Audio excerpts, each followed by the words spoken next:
Let me tell you a little bit about my personal journey to Silicon Valley from India 22 years ago.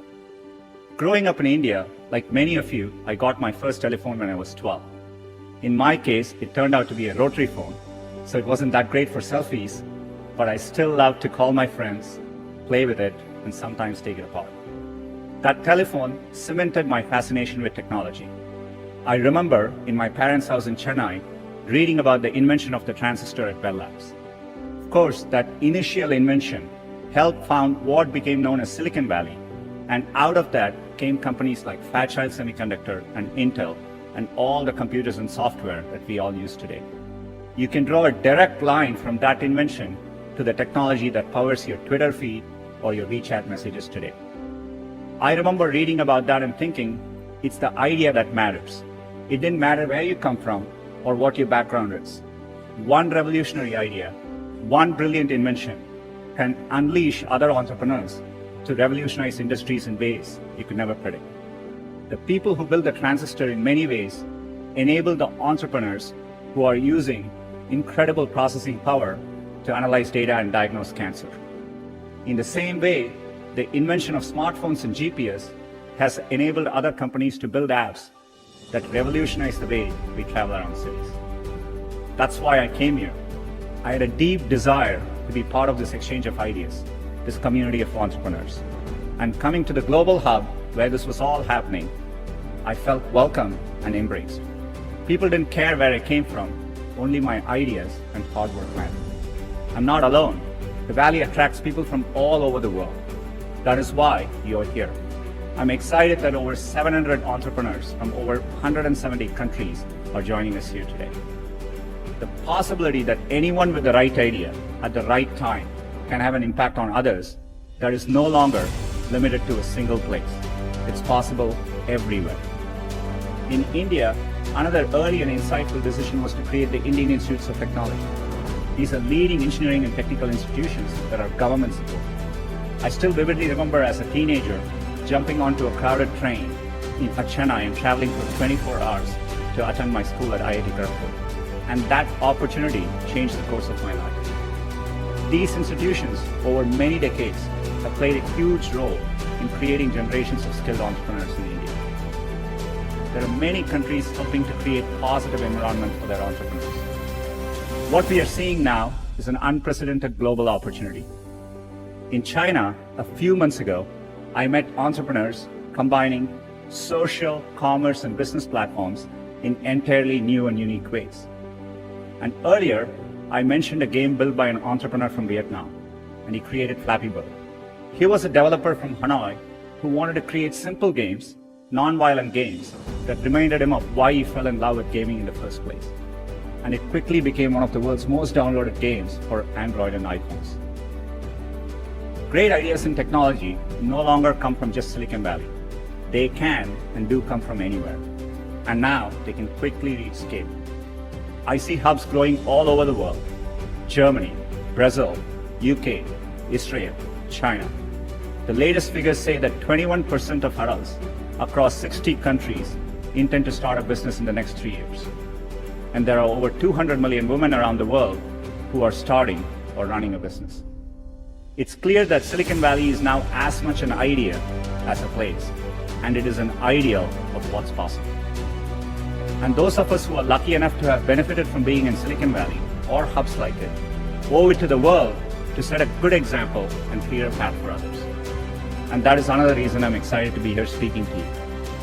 Because businesses, academia, and governments all play an important role in removing these barriers. The internet itself is a perfect example of this. It's arguably the greatest economic engine of all time. And its success is largely a result of early collaboration between the US government, the private sector, and researchers from academic institutions, including Stanford. They worked together and made deliberate policy choices to keep the platform open and borderless.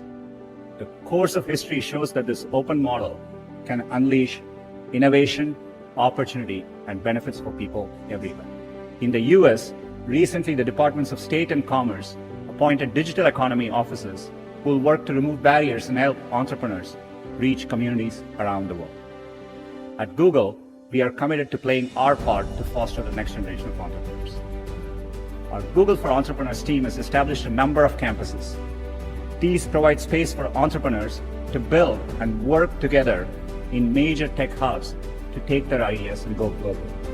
We have opened campuses in London, Madrid, Sao Paulo, Seoul, Tel Aviv, and we look forward to reaching new cities in the future and perhaps welcoming some of you to drop by.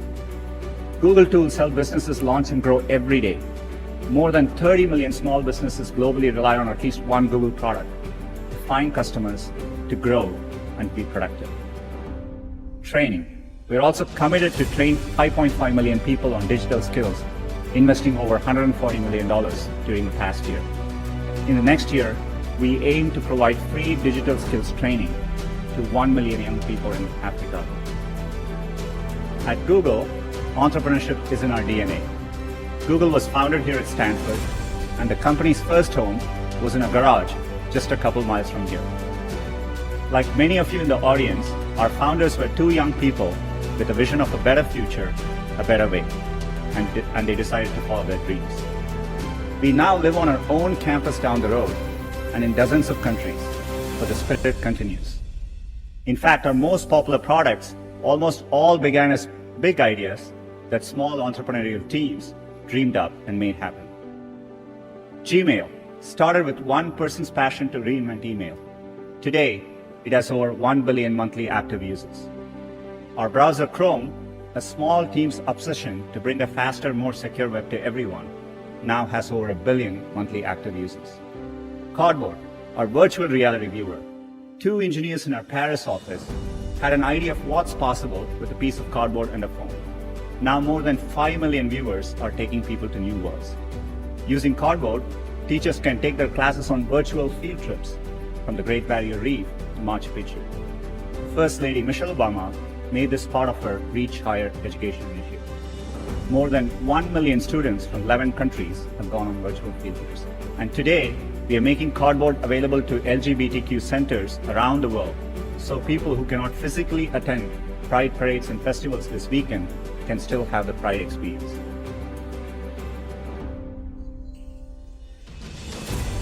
All of this came from two engineers in Paris' bright idea.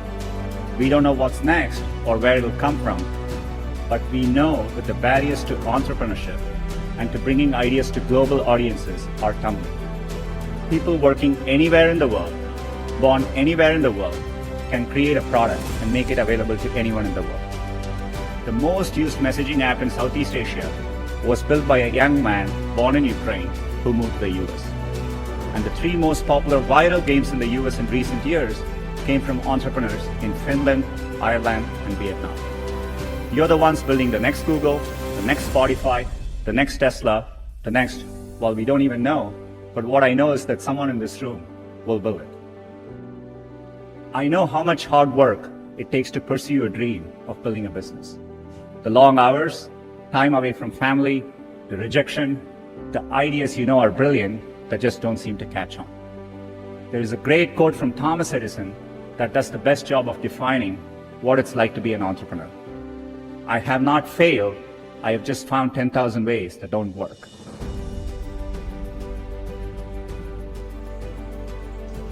Everyone here is part of a tradition that stretches all the way back to Edison and up to companies like Google today.